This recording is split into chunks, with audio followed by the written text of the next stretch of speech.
Dear friends and professionalists, I am Uday Singh, advocate speaking. So ನೀವೆಲ್ಲರೂ ಸಹ ನನ್ನ channel ಅನ್ನು ನೋಡ್ತಾ ಇದ್ದೀರಿ ಅಂತ ನಾನು ಅಂದ್ಕೊಂಡಿದ್ದೀನಿ. ಶೇರ್ ಮಾಡಿ, ಕಮೆಂಟ್ ಮಾಡಿ ಮತ್ತು ನನ್ನ ಚಾನಲ್ ಸಬ್ಸ್ಕ್ರೈಬ್ ಆಗೋದನ್ನು ಮರಿಬೇಡಿ.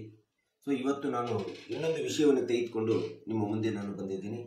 ಸೊ ನಾನು ಇವತ್ತು ಆಯ್ಕೆ ಮಾಡಿಕೊಂಡಿರ್ತಕ್ಕಂಥ ವಿಷಯ ಅಂತಂದರೆ ಕಾಲಮಿತಿ ಕಾಯ್ದೆ 1963.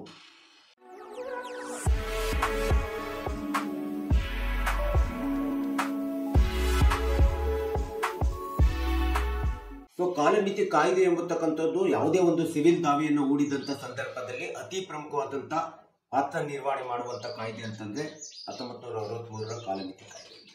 ಈ ಕಾಯ್ದೆಯ ಮೂಲ ಉದ್ದೇಶ ಅಂತಂದ್ರೆ ಇವತ್ತು ವ್ಯಾಜ್ಯಗಳು ದಾವೆಗಳು ನ್ಯಾಯಾಲಯದಲ್ಲಿ ಬಹಳಷ್ಟು ದಾಖಲಾಗ್ತಾ ಇದ್ದಾವೆ. ಒಂದು ವೇಳೆ ಇಂಥ ಒಂದು ಕಾಲಮಿತಿ ಕಾಯ್ದೆ ಇಲ್ಲ ಅಂತಿದ್ರೆ ಇವತ್ತು ಸಾವಿರಾರು ಲಕ್ಷಾಂತರ ವ್ಯಾಜ್ಯಗಳು ದಾವೆಗಳು ಸಿವಿಲ್ ದಾವೆಗಳು ಇವತ್ತು ನ್ಯಾಯಾಲಯಗಳಲ್ಲಿ ದಾಖಲಾಗ್ತಾ ಇರ್ತದ್ದು. ಮತ್ತು ಇವತ್ತಿನ ದಿನಗಳಲ್ಲಿ ಇಂಥ ಒಂದು ವ್ಯಾಜ್ಯಗಳನ್ನ ದಾವೆಗಳನ್ನ ಒಂದು ತಡೆ ಹಿಡಿಯುವಂತ ಒಂದು ಕೆಲಸ ಕಾರ್ಯವನ್ನು ಕಾಲಮಿತಿ ಕಾಯ್ದೆ 1963 ಮಾಡ್ತಾ ಇದೆ. ಯಾಕಂದ್ರೆ ಈಗಾಗಲೇ ಬಹಳಷ್ಟು ವ್ಯಾಜ್ಯಗಳು ಇವತ್ತು ನ್ಯಾಯಾಲಯದ ವ್ಯಾಪ್ತಿ ಒಳಗಡೆ ಪೆಂಡೆನ್ಸಿ ಇರ್ತಕ್ಕಂಥದ್ದು ನಾವು ನೋಡ್ತಾ ಇದೀವಿ. ಇಡೀ ದೇಶದೊಳಗಡೆ 5.5 ಕೋಟಿ ವ್ಯಾಜ್ಯಗಳು ಇವತ್ತು ಸಿವಿಲ್ ದಾವೆಗಳಿರ್ಬೋದು ಅಥವಾ ಕ್ರಿಮಿನಲ್ ದಾವೆಗಳಿರ್ಬೋದು ಈ ಒಂದು ಪೆಂಡೆನ್ಸಿ ಇರ್ತಕ್ಕಂಥದ್ದನ್ನ ನಾವು ಈ ರೀತಿ ನ್ಯಾಯಾಲಯದ ವ್ಯಾಜ್ಯಗಳನ್ನ ತಡೆ ಹಿಡಿಬೇಕು, ದಾಖಲಾಗುತ್ತಕ್ಕಂಥದ್ದು ಮತ್ತು ನ್ಯಾಯಾಲಯದ ಕಾಲ ಹರಣ ಆಗಬಾರ್ದು ನ್ಯಾಯಾಲಯ ಅನ್ನತಕ್ಕಂಥ ಹಿನ್ನೆಲೆಯನ್ನು ಇಟ್ಕೊಂಡು ಈ ಒಂದು ಕಾಲಮಿತಿ ಕಾಯ್ದೆಯನ್ನ 1963ರಲ್ಲಿ ಜಾರಿಗೆ ತರಲಾಗಿದೆ.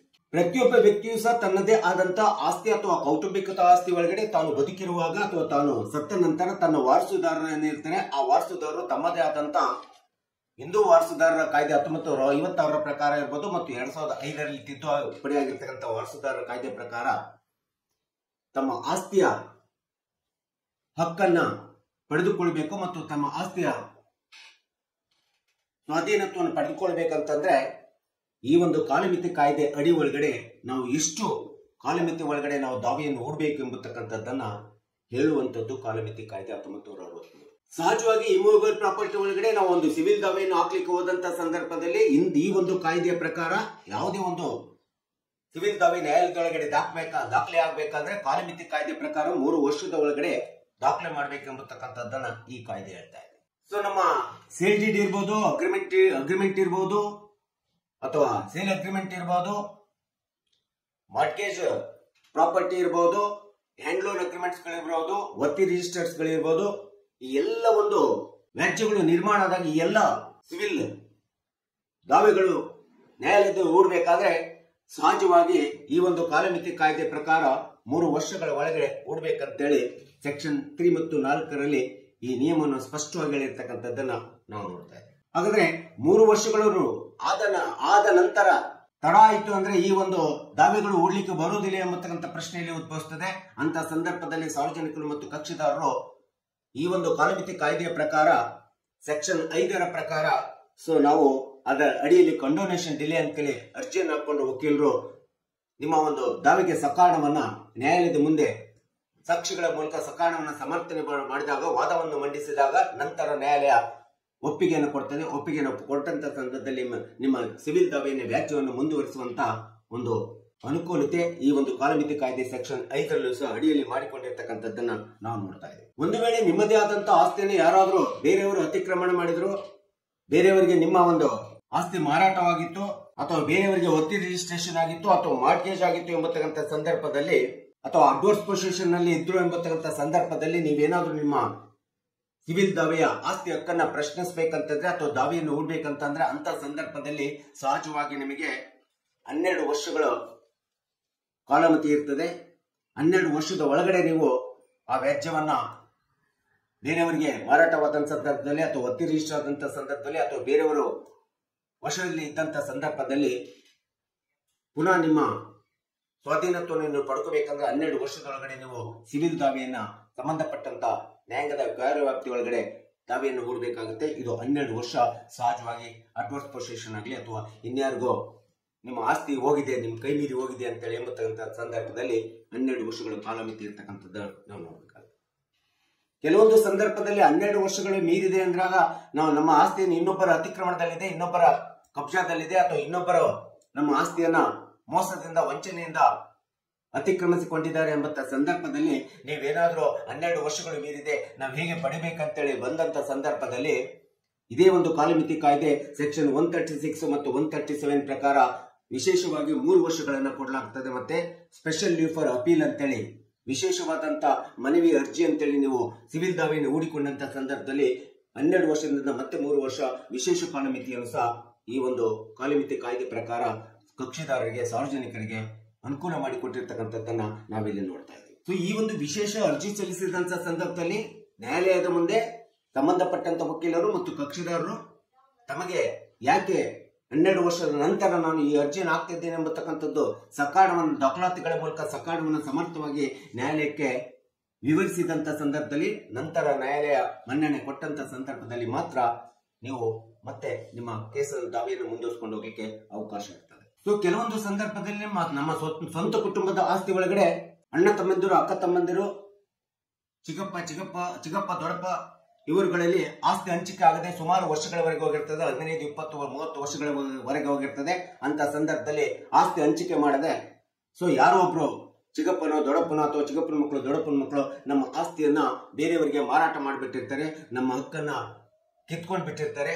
ಸೊ ಅಂತ ಸಂದರ್ಭದಲ್ಲೂ ಸಹ ನೀವೇನಾದ್ರೂ ಕಾಲಮಿತಿ ಕಾಯ್ದೆ ಪ್ರಕಾರ ನೀವು ನಿಮ್ಮ ಆಸ್ತಿಯ ದಾವೆಯನ್ನು ಹೂಡಬೇಕಾದ್ರೆ ನಿಮಗೆ 12 ವರ್ಷಕ್ಕಿಂತ ಹೆಚ್ಚು ವರ್ಷಗಳು ಸಹ ನಿಮಗೆ ಅವಕಾಶ ಇರ್ತದೆ. ಅಲ್ಲಿ ಏನಾಗುತ್ತೆ ಅಂತಂದ್ರೆ ವಾರಸುದಾರರ ಹಕ್ಕು ಮಕ್ಕಳು ಮೊಮ್ಮಕ್ಕಳು ಮರಿಮಕ್ಕಳಿಗೆ ಹಕ್ಕು ಯಾವಾಗಲೂ ಸಹ ನಿರಂತರವಾಗಿರ್ತದೆ. ಇಲ್ಲಿ ಕಾಲಮಿತಿ ಕಾಯ್ದೆ ಕಾಸ್ ಆಫ್ ಆಕ್ಷನ್ ನೀವು ಯಾವಾಗ ದಾವೆ ಹೂಡ್ತೀರಿ ಅಲ್ಲಿಂದ ಪ್ರಾರಂಭ ಆಗತಕ್ಕಂಥದ್ದನ್ನ ನಾವಿಲ್ಲಿ ನೋಡ್ತೀವಿ. 1943ರ ಕಾಲಮಿತಿ ಕಾಯ್ದೆ ಪ್ರಕಾರ ಒಂದು ವೇಳೆ ಸರ್ಕಾರಿ ಭೂಮಿಯನ್ನ ನೀವೇನಾದ್ರೂ ನಿಮ್ಮ ಸ್ವಾಧೀನತ್ವ ಪಡ್ಕೋಬೇಕಂತಂದ್ರೆ ಆರ್ಟಿಕಲ್ 112 ಪ್ರಕಾರ ಸುಮಾರು 30 ವರ್ಷಗಳ ಪ್ರಕಾರ ನೀವೇ ಸ್ವಾಧೀನತ್ವದಲ್ಲಿರಬೇಕು. ಆ ನೀವೇ ಸ್ವಾಧೀನತ್ವದಲ್ಲಿ ಇದ್ದಂತ ಸಂದರ್ಭದಲ್ಲಿ ಮಾತ್ರ ನೀವು ಈ ಒಂದು ಕಾಲಮಿತಿ ಕಾಯ್ದೆಯ ಪ್ರಕಾರ ನಿಮ್ಮ ಸ್ವಾಧೀನತ್ವ ಮಾಲೀಕತ್ವವನ್ನು ಪಡ್ಕೊಳ್ಳಿಕ್ಕೆ ಅವಕಾಶವಾಗುತ್ತದೆ ಯಾವುದೇ ಸರ್ಕಾರಿ ಭೂಮಿ. ಅದೇ PTCL ಆಕ್ಟ್ ಗೆ ಈ ಒಂದು ಕಾಲಮಿತಿ ಕಾಯ್ದೆ ಅನ್ವಯ ಆಗದೇ ಇರತಕ್ಕಂಥದ್ದು ಸಹ ನಾವಿಲ್ಲಿ ನೆನಪಿಟ್ಕೋಬೇಕಾಗುತ್ತೆ. ಸೊ ಇಂಥ ಒಂದು 1963ರ ಕಾಲಮಿತಿ ಕಾಯ್ದೆ ಎಂಬತಕ್ಕಂಥದ್ದು ಯಾವುದೇ ಸಿವಿಲ್ ಸೂಟ್ ಒಳಗಡೆ ಡಿಸ್ಪೋಸಲ್ ಕೇಸ್ ಇರ್ಬೋದು, degree order of civil suits ಇರ್ಬೋದು, ಅಥವಾ ಅಪೀಲ್ ಹೋಗತಕ್ಕಂತ ಡಿಗ್ರಿ ಆದ್ಮೇಲೆ ಅಪೀಲ್ ಹೋಗತಕ್ಕಂತ ಸಂದರ್ಭದಲ್ಲಿ ಪ್ರತಿಯೊಂದು ಸಂದರ್ಭಕ್ಕೂ ಪ್ರತಿಯೊಂದು ಸೂತಿನ ಡಿಸ್ಪೋಸಲ್, ಅಪೀಲು ಮತ್ತು ಡಿಸ್ಮಿಸ್ ಕೇಸ್ಗಳಿಗೂ ಸಹ ಒಂದು ಸಂದರ್ಭಕ್ಕೆ ತಕ್ಕಂತೆ ಕಾಲಮಿತಿ ಕಾಯ್ದೆ ಅವಧಿ ಬದಲಾವಣೆ ಆಗ್ತಾ ಇರತಕ್ಕಂಥದ್ದನ್ನ ನಾವಿಲ್ಲಿ ನೋಡ್ಬೇಕಾಗುತ್ತೆ. ಉದಾಹರಣೆಗೆ ಒಂದು ವೇಳೆ shoot for partition separate position ಒಳಗಡೆ ಒಂದು ಪ್ರಿಲಿಮಿನರಿ ಡಿಗ್ರಿ ಆಯ್ತು ಅಥವಾ ಪ್ರಾಥಮಿಕ ಡಿಗ್ರಿ ಆಯ್ತು ಅಂತಂದ್ರಿ, ಆ ಡಿಗ್ರಿಯನ್ನ ನೀವೇನಾದ್ರೂ JMFC ಕೋರ್ಟ್ ನಿಂದ ಅಥವಾ ಅಡಿಷನಲ್ ಕೋರ್ಟ್ ನಿಂದ ಏನಾದ್ರು ಸೀನಿಯರ್ ಡಿವಿಷನ್ ಕೋರ್ಟ್ಗೆ ಹೋಗ್ತೀರಿ ಅಂತಂದ್ರೆ ಅಲ್ಲಿ ನೀವು ಆ ಡಿಗ್ರಿಯ ವಿರುದ್ಧ ಅಪೀಲ್ ಹೋಗ್ಬೇಕಾದ್ರೆ ಸೊ 30 ದಿನಗಳಷ್ಟೇ ಕಾಲಮಿತಿ ಕಾಯ್ದೆ ಇರ್ತದೆ. ಒಂದು ವೇಳೆ ಜಿಲ್ಲಾ ನ್ಯಾಯಾಲಯಕ್ಕೆ ಹೋಗ್ಬೇಕಾದ್ರೆ 30 ದಿನಗಳವರೆಗೆ ಕಾಲಮಿತಿ ಕಾಯ್ದೆ ಇರ್ತದೆ. ಒಂದು ವೇಳೆ 30 ದಿನಗಳು ಮೀರ್ತು ಅಂತಂದ್ರೆ ಮತ್ತೆ ನೀವು section limitation 1963 limitation act 1963 section 5 ಪ್ರಕಾರ ಮತ್ತೆ ಡಿಲೇ ಕಂಡೋನೇಷನ್ ಅನ್ನ ಅರ್ಜಿ ಹಾಕಬೇಕಾಗುತ್ತೆ. ನಂತರ ನೀವು ಅದಕ್ಕೆ ಸಕಾರಣವನ್ನ ನ್ಯಾಯಾಲಯದಲ್ಲಿ ಕೊಟ್ಟಾಗ ಮಾತ್ರ ನಿಮ್ಮ ಕೇಸು ಮುಂದುವರಲಿಕ್ಕೆ ಸಾಧ್ಯ ಆಗ್ತದೆ. ಈ ರೀತಿಯಾದಂತಹ ಒಂದು ಜಿಲ್ಲಾ ನ್ಯಾಯಾಲಯದೊಳಗಡೆ ಅಥವಾ ಜಿಲ್ಲಾ ನ್ಯಾಯಾಲಯದ ಇರ್ಬೋದು ಮತ್ತು ಸೀನಿಯರ್ ಡಿವಿಷನ್ ಇರ್ಬೋದು ಅಥವಾ JMFC ಇರ್ಬೋದು, ಅಡಿಷನಲ್ ಕೋರ್ಟ್ ಇರ್ಬೋದು, ಯಾವುದೇ ಒಂದು ಡಿಗ್ರಿ ಆದಂತ ಸಂದರ್ಭದಲ್ಲಿ ನೀವೇನಾದ್ರೂ ಒಂದು ವೇಳೆ ಹೈಕೋರ್ಟಿಗೆ ಅಪೀಲ್ ಹೋಗ್ಬೇಕಂತಂದ್ರೆ ಮನವಿ ಹೋಗ್ತೀರಿ ಅಂತಂದ್ರೆ ಇಂಥ ಒಂದು ಸಿವಿಲ್ ಸೂಟ್ ಒಳಗಡೆ ಆ ಹೈಕೋರ್ಟಿಗೆ ಮನವಿ ಹೋಗ್ಬೇಕಾದ್ರೆ ಸೊ ನಿಮಗೆ 90 ದಿನಗಳವರೆಗೆ ಕಾಲಾವಕಾಶ ಇರ್ತದೆ. ಡಿಗ್ರಿ ಆಗಿ 90 ದಿನಗಳ ಒಳಗಡೆ ನೀವು ಹೈಕೋರ್ಟ್ಗೆ RFA ರೆಗ್ಯುಲರ್ ಫಸ್ಟ್ ಅಪೀಲ್ ಹೋಗಬೇಕಾಗುತ್ತೆ CPC 96 ಪ್ರಕಾರ. ಈ ಬಾರ್ವೆ ಲಿಮಿಟೇಷನ್ 1963 ಸೆಕ್ಷನ್ 4 ಮತ್ತು ಸೆಕ್ಷನ್ 24ರವರೆಗೆ ನಾವು ನೋಡ್ತಾ ಹೋದ್ರೆ ಯಾವುದೇ ಸಿವಿಲ್ ಸೂಟ್ ಅನ್ನ ಈ ಒಂದು 3 ವರ್ಷಗಳ ಕಾಲಮಿತಿ ಕಾಯ್ದೆ ಅಥವಾ 12 ವರ್ಷಗಳ ಕಾಲಮಿತಿ ಕಾಯ್ದೆ ಉಲ್ಲಂಘನೆ ಆಯ್ತು ಅಂತಂದ್ರೆ ಅಂತ ಒಂದು ಉಲ್ಲಂಘನೆ ಆದಂತ ಸಂದರ್ಭದಲ್ಲಿ ನ್ಯಾಯಾಲಯಕ್ಕೆ ನೀವು ಸಕಾರಣ ಕೊಡದೇ ಇದ್ದಂತ ಸಂದರ್ಭದಲ್ಲಿ ಸರಿಯಾದ ರೀತಿ ದಾಖಲೆಗಳ ಮೂಲಕ ಸಕಾರಣವನ್ನ ನ್ಯಾಯಾಲಯಕ್ಕೆ ಕನ್ವಿನ್ಸ್ ಮಾಡದೇ ಇದ್ದಂತ ಸಂದರ್ಭದಲ್ಲಿ ಈ ಒಂದು ಕಾಲಮಿತಿ ಕಾಯ್ದೆ ಪ್ರಕಾರ ನಿಮ್ಮ ಮೊಕದ್ದಮೆಯನ್ನ ಡಿಸ್ಮಿಸ್ ಮಾಡುವಂತ ಅಧಿಕಾರ ಇವತ್ತು ನ್ಯಾಯಾಂಗಕ್ಕಿದೆ, ನ್ಯಾಯಾಧೀಶರಿಗಿದೆ, ನ್ಯಾಯಾಲಯಗಳಿಗೆ ಇರ್ತಕ್ಕಂಥದ್ದನ್ನ ನಾವು ನೋಡ್ತಾ ಇದ್ದೀವಿ. ಸೊ CPC ಆರ್ಡರ್ 41 ನಿಂದ 43 ರೂಲ್ 1 and 2 ಕೆಳಗಡೆ ನೀವು ಯಾವುದೇ ಒಂದು ಪೆಂಡೆನ್ಸಿ ಸೂಟ್ ಇರ್ಬೋದು ಅಥವಾ ಡಿಗ್ರಿ ಆದಂತ ಸೂಟ್ ಇರ್ಬೋದು, ಜಿಲ್ಲಾ ನ್ಯಾಯಾಲಯದ ವ್ಯಾಪ್ತಿ ಒಳಗಡೆ ನೀವು ಅಪೀಲ್ ಹೋಗಬೇಕಾದ್ರೆ 30 ದಿನಗಳವರೆಗೆ ಕಾಲಾವಧಿಯನ್ನ ಈ ಒಂದು ಕಾಲಮಿತಿ ಕಾಯ್ದೆ ಹೇಳಿರ್ತಕ್ಕಂಥದ್ದನ್ನ ನಾವು ನೋಡ್ತೀವಿ. ಒಂದು ವೇಳೆ ನೀವೇನಾದ್ರು ಹೈಕೋರ್ಟಿಗೆ ಹೋಗ್ಬೇಕಂತಂದ್ರೆ ಮಾತ್ರ ನಿಮಗೆ RFA ರೆಗ್ಯುಲರ್ ಫಸ್ಟ್ ಅಪೀಲ್ ಹೋಗ್ಬೇಕಂದ್ರೆ 90 ದಿನಗಳವರೆಗೆ ಕಾಲಮಿತಿ ಕಾಯ್ದೆ ಹೇಳ್ತಕ್ಕಂಥ ನೋಡಿ 90 ದಿವಸಗಳ ಒಳಗಡೆ ನೀವು ಹೈಕೋರ್ಟ್ಗೆ ಅಪೀಲ್ ಹೋಗಬೇಕಾಗುತ್ತೆ. ಸೊ ಇಂಥ ಒಂದು ಕಾಲಮಿತಿ ಕಾಯ್ದೆ ಎಂಬತಕ್ಕಂಥದ್ದು ಸಹಜವಾಗಿ ನಮಗೆ 1963 ಈ ಕಾಯ್ದೆ ಸಿವಿಲ್ ಕೇಸಸ್ಗಳಲ್ಲಿ ಮಾತ್ರ ಅನ್ವಯ ಆಗ್ತದೆ, ಆದರೆ ಯಾವುದೇ ಕ್ರಿಮಿನಲ್ ಕೇಸ್ಗಳಿಗೆ ಅನ್ವಯ ಆಗದೆ ಇರ್ತಕ್ಕಂಥದ್ದನ್ನ ನಾವಿಲ್ಲಿ ನೆನಪಿಟ್ಕೋಬೇಕಾಗುತ್ತೆ. ಒಟ್ಟಾರೆ ಕಾಲಮಿತಿ ಕಾಯ್ದೆ ಎಂಬತಕ್ಕಂಥ ಏನಿದೆ, ಸುಮಾರು ಈ ಒಂದು ಕಾಯ್ದೆ 32 ಸೆಕ್ಷನ್ಸ್ ಗಳನ್ನ ಹೊಂದಿದೆ, 137 ಆರ್ಟಿಕಲ್ಸ್ ಗಳನ್ನ ಹೊಂದಿದೆ. ಇಡೀ ಒಟ್ಟಾರೆ ಒಂದು ಕಾಯ್ದೆಯನ್ನ 10 ಡಿವಿಷನ್ಸ್ ವಿಭಾಗಗಳಾಗಿ ವಿಂಗಡಣೆ ಮಾಡಿರ್ತಕ್ಕಂಥದ್ದನ್ನ ನಾವು ನೋಡ್ತಾ ಇದ್ದೀವಿ.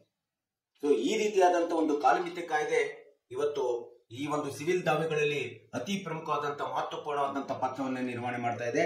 ಈ ಒಂದು ಕಾಲಮಿತಿ ಕಾಯ್ದೆಯನ್ನ ನಾವುಗಳು ಮತ್ತು ಕಕ್ಷಿದಾರರು ಮತ್ತು ಸಾರ್ವಜನಿಕರು ಮತ್ತು ವ್ಯಾಜ್ಯಗಳನ್ನ ಸಿವಿಲ್ ದಾವೆ ವ್ಯಾಜ್ಯಗಳನ್ನ ನ್ಯಾಯಾಲಯದಲ್ಲಿ ಹೂಡತಕ್ಕಂತ ಪ್ರತಿಯೊಬ್ಬ ವ್ಯಕ್ತಿಯು ಸಹ ಈ ಕಾಲಮಿತಿ ಕಾಯ್ದೆಯ ಒಂದು ಅನ್ವಯವನ್ನ ಮಾಡಿಕೊಂಡು ನೋಡಿಕೊಂಡು ನಮ್ಮ ದಾವೆಯನ್ನ ನ್ಯಾಯಾಲಯದಲ್ಲಿ ಹೂಡಬೇಕಾಗುತ್ತೆ. ಇದು ಅತಿ ಮಹತ್ವಪೂರ್ಣವಾದಂತಹ ವಿಷಯ ಅಂತೇಳಿ ಅಂದ್ಕೊಂಡಿದ್ದೀನಿ. ಸೊ ಈ ಒಂದು ಹಿನ್ನೆಲೆಯಲ್ಲಿ ನಾನು ಈ ಒಂದು ವಿಡಿಯೋ ಮೂಲಕ ಈ ವಿಷಯವನ್ನು ನಿಮ್ಮ ಮುಂದೆ ನಾನು ವಿವರಣೆ ಮಾಡಿದ್ದೀನಿ. ಸೊ ನನ್ನ ವಿಡಿಯೋ ಇಷ್ಟ ಆಗಿದ್ರೆ ದಯವಿಟ್ಟು ಶೇರ್ ಮಾಡಿ, ಲೈಕ್ ಮಾಡಿ, ಕಮೆಂಟ್ ಮಾಡಿ ಮತ್ತು ನನ್ನ ಚಾನಲ್ಗೆ ಸಬ್ಸ್ಕ್ರೈಬ್ ಆಗೋದನ್ನ ಮರಿಬೇಡಿ ಅಂತ ಹೇಳ್ತಾ ಇವತ್ತಿನ ವಿಷಯಕ್ಕೆ ವಿರಾಮವನ್ನು ಹೇಳ್ತೀನಿ. ಇನ್ನೊಂದು ವಿಷಯವನ್ನು ತೆಗೆದುಕೊಂಡು ನಿಮ್ಮ ಮುಂದೆ ಬರ್ತೀನಿ. ಜೈ ಹಿಂದ್, ಜೈ ಕರ್ನಾಟಕ.